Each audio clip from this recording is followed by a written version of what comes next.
So, my name is Michelle, and this is Hope, Heal, and Shine. Today, I want to talk about my story. Figure if the main purpose of me talking is to give advice or give, just share validation and experience, then I have to share that experience. So, my story started when I was in college, and I was really good friends with this guy, and then after a little while we started dating, and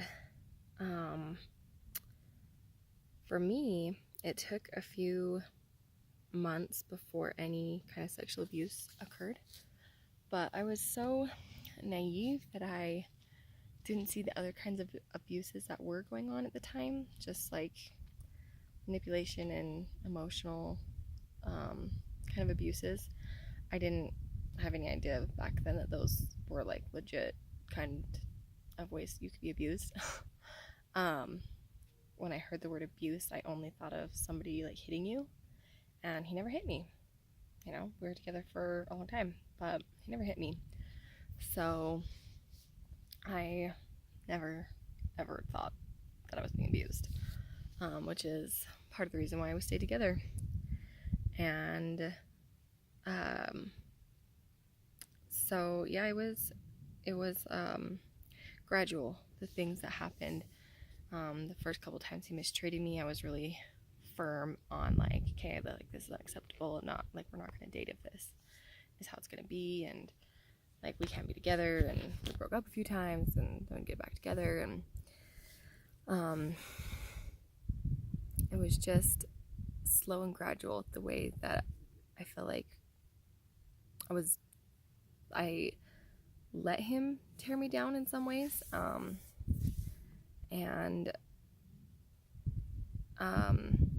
now I see those things, and I see like that's a really common thing in abusive situations. It's called grooming, where the predator is preparing you for the time when they're going to start taking advantage of you sexually, and that's how it happened with me. And started isolating me away from my friends and my family.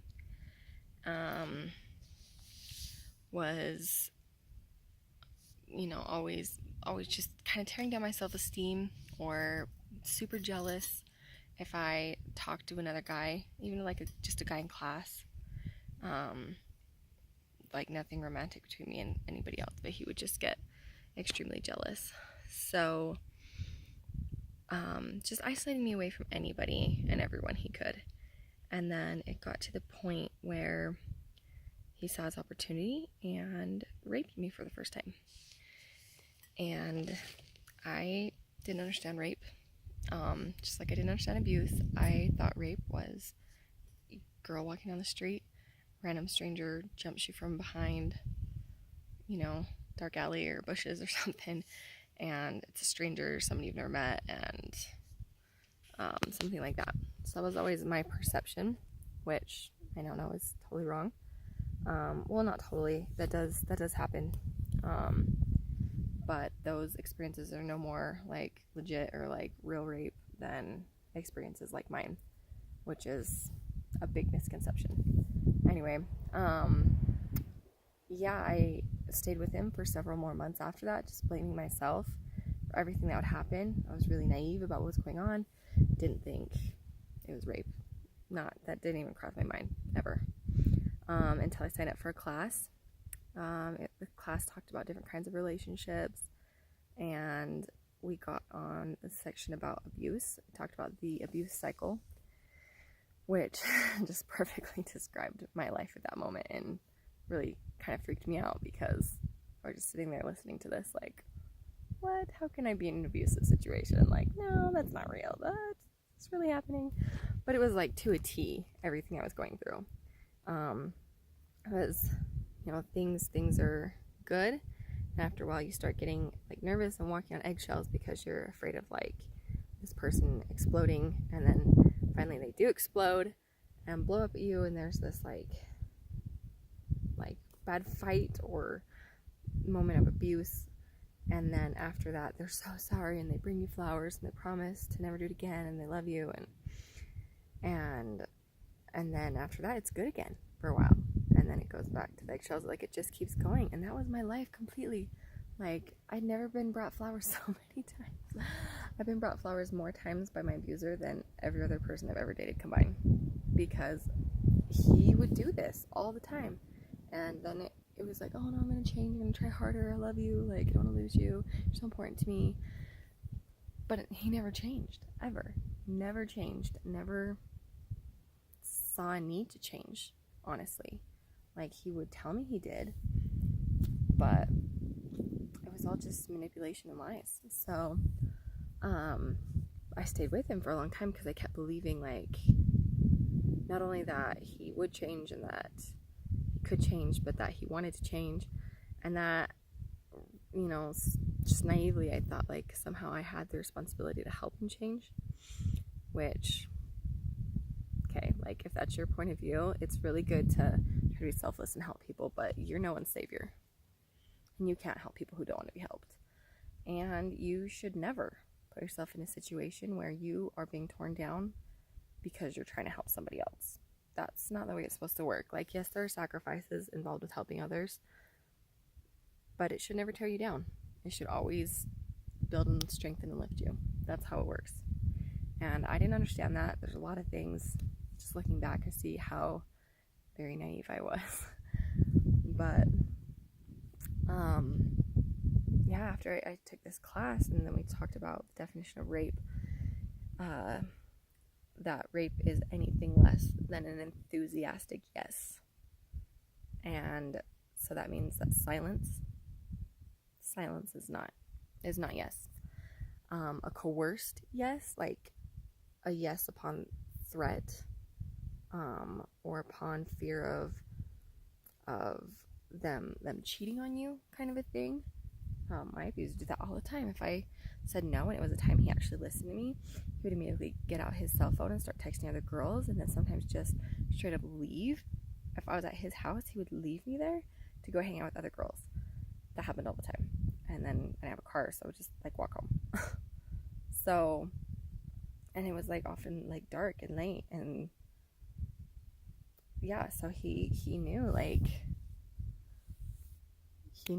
the things he could do to try to manipulate and control me. He was so rude to my roommates and people around me who could have maybe been a support system to me, and just made it so they never wanted to be around me.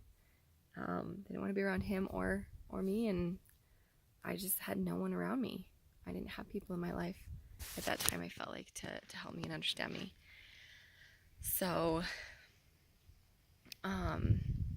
yeah, when I heard these statistics in class, I heard statistics like 80% of rape victims know their abuser. And I live in Utah. The percentage was 90% of victims know their abuser. And I couldn't believe that things like this, just all these different parts applied. They talked about different ways that abusers feel and how they act in their mindsets. Like, after they've been abused, they talked about how it's common to have panic attacks. I'd been having panic attacks since shortly after the first time he raped me, and had been on, like, an inhaler and anxiety medication and all of these things, and I had no idea. And then suddenly it just all added up and it all clicked, and I emailed my teacher because he said that we could email if we had any questions, and emailed him and just told him, like, look, this, I don't even know what to say, but I'm pretty sure that I was raped. I don't know what to do. I didn't want my friend to get in trouble. I was so worried that I would get him in trouble because I cared about him, and so worried that sending that email might send him to jail or something. Just totally naive about the whole legal system. But yeah, I started seeing a therapist, and still was with him while seeing this therapist for him having raped and abused me for several months. And I didn't feel like I was strong enough to leave him. I didn't. And finally, like, not long after that, we got in a big fight, and he told me he never wanted to see me again. And this has happened like a lot of times before, and this time it lasted a lot longer, till the point where I realized I'm happier not being with him. So by the time he finally did, send me that text like he always did, like, oh, I want you back and I love you so much and all these things, then I was in a good enough place at that time that I could say no. Yeah, because that happened all the time. And I would always be the one to crawl back to him. And then finally this was months after we'd broken up and I'd started dating somebody else, and of course that couldn't happen, right? He felt so possessive of me that at that point he was like, oh no, like, I just want you back and I just love you. And I'm just like, no, like, I have no interest in that. Like, I feel free for the first time in so long, and I'm not gonna give that up to be with you ever again. And it was hard. It was really hard because he was my best friend. I thought I loved him, and I say I thought I loved him because I feel like when you are in a situation like that, the feelings get really confusing, and it is easy to mistake an abuse dynamic and a trauma attachment as something like love, but it's not the same thing. Stockholm syndrome is one example of like a trauma bond, but it's not the only kind. I think that's the kind most people are familiar with, but that's not the only kind. But it's a similar kind of thing where it's really not love. It's based on fear, and it's built off of this trauma that somebody has inflicted upon you, and that's kind of where I was for a long time. But I think like we had been friends. Like we talked and hung out every day, and except the days he was mad at me for finding out he cheated on me and was punishing me for weeks by not talking to me, and then I'd go back to him. Like, it's just, I was not in a good place, guys. Just felt so weak and so broken, and was constantly being told that nobody else would love me, and that this was like, I was so lucky to be with him because he put up with me in all these ways. And just so sad to me looking back that I believed all that I felt so worthless, that I accepted that. If you've ever seen the movie Perks of Being a Wallflower, that movie has a lot to do with sexual abuse, and there's a line in it that they say, we accept the love we think we deserve, and that is completely true. I felt so worthless and so dirty, so used, and I felt like just a part of me inside felt like it shattered after the first time he ever raped me. And I was convinced if my family, if my friends, if anyone knew, everyone would hate me. And even after I realized what had actually happened, it was just like this thing that felt so embarrassing and felt like it was my fault. And it was just this like deep dark secret that for years I felt like I would die. I would just die if anybody knew. And he was like so eager to tell people. He told people all the time, because he would spin it in a way that made me sound really bad, right? Like, oh, my psycho ex-girlfriend just couldn't handle me breaking up with her. She tried to get me arrested, going to the police, making up all these lies. Like, it's really easy for him to spin it, and if you're not familiar with an abusive relationship, it's easy to believe. A lot of the times I would hear his story through friends and them like kind of questioning me about it and doubting my story, and it would make me doubt my story because I didn't understand it fully. I didn't understand it until I went to a group therapy class a couple years ago, and that was the first time in all these years I'd had the chance to tell my story in full detail to anyone but the police and my husband, and because at this point I was married. And And let's see, and the other survivors, I was just convinced were going to tell me, like everybody else had told me for years, like that it was my fault, and that I thought they'd get mad at me for like having the audacity to say that I was a rape victim like them and I had suffered like they had. And I thought, oh, real rape victims are going to be so offended that I would even claim to be like them. And yet I told my story and nobody said that. Everyone was completely sympathetic and cried with me and was angry with me and angry at the friends who had told me I was a liar and told me it was my fault, and just feeling that love and feeling my burden being lifted because they were willing to share it and bear it with me. I felt like hearing their stories and hearing parts that were similar to my own, hearing their emotions that were similar and how broken and lost they felt, like it just validated everything I'd been through and was so incredibly healing for me. That's the first point I think I really began to understand. I mean, I think I had healed a great way before then, but that was, I feel like a big jumpstart, I guess. I don't know. In my healing process, like it kind of plateaued for several years, and then just went. And has been so good for the last 2 years that I feel like now I'm to a place where I am okay to share my story, if it's gonna help somebody. I didn't ever realize like how helpful it would be to hear somebody's story like mine and understand, like, hey, like I'm not some weirdo freak who went through some crazy bizarre thing that is so unusual and unique that no one can ever believe it. Like, no, it's super common actually, and it happens like all the time and happens to more women, and like that is just what I am at here to do, you know. Like if my story can help validate somebody, if someone can feel lifted and hopeful, because I've been through that and I've been to those dark places where I feel like I would rather die than anybody know this secret. Felt like I didn't want to be alive a lot of times because it was too painful to go through this. But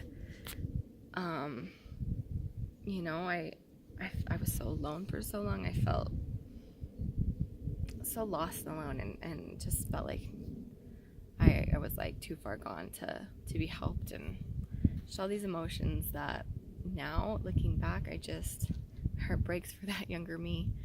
But I'm so glad that I've been able to make the progress I have and be where I am. I'm not saying I'm perfect in any way, like that my life is perfect or that my healing is totally perfect or finished. I don't know if it ever will be, but I'm definitely to a good place right now. Like I'm married, I have 2 kids and 1 on the way, and I love my husband, and he respects me and he loves me and he treats me good and he never yells at me. He's just such a wonderful person, and I never thought I would deserve someone like this. But you know, we've been together for almost 6 years, or over 6 years, and yeah, I love him, and it's not like life is perfect every day or that our relationship is perfect in any way, but it's good and it's healthy. There's a mutual respect there, and there's no abuse. And I hope that from my story somebody can either find validation in hearing something that I've went through and feeling like they're not alone in their same situation, even if their situation is totally different. I feel like a lot of the emotions behind this can be the same, and please know that somebody else understands that you're not alone, that you're not crazy, you're not making too big a deal out of it, you're not to blame. Even if you made a dumb choice that led you to this place, so did I. Okay? I dated this guy and I shouldn't have, and a big part of me knew I shouldn't have, but I dated him because I trust him, and then I stayed with him. because I felt broken. And just please know that you are strong. And even when you feel weak, like, it will get better. Pray, find a support system, tell someone. You don't have to share your story like this. In fact, I don't think it's probably good for most people to do this. I never wanted to do something like this, but I feel like I need to. But tell someone, a parent or close friend, a teacher, a mentor, a church leader, someone who is going to love you and tell you that it's not your fault. And even if they don't know all the things to say, they can tell you they love you, and they can hold you, and they can just be there with you. And that was always so helpful to me. It was. And it was helpful to me to feel validated by other survivors. It's helpful for me to get counseling, go to therapy. And I hope, seeing how big of a difference my life is now, that can also bring hope to someone. I'm not saying that you have to want to be married and have kids and have the same life as me, but this is the life I wanted. I wanted to have children, and I wanted to be married to someone who loved me and treated me well. And I have that. I have that life. I have a husband who's supportive. He supports me in my dreams. He supports me in all the things I feel I want to do and need to do. And he's incredible. And I never thought I would have that. I never thought I deserved that, but I do. And I have it. And just whatever dream and vision you had for your life before this happened to you, just know that it's still possible. Just know that you do deserve it, and you're not broken. You are not of any lesser value because of this. You are loved, and I hope that helps someone. If you have any questions or comments, positive comments, please message them below, and I will share more stories in the future about things that I did to help heal, things that I have learned that have helped me a lot, or just other things that you guys want to know. You can message, and I'll try to share what I know. I'm not claiming to be an expert. I'm not a therapist. I'm just a survivor who wants to reach out and help. So hopefully this does. Thanks.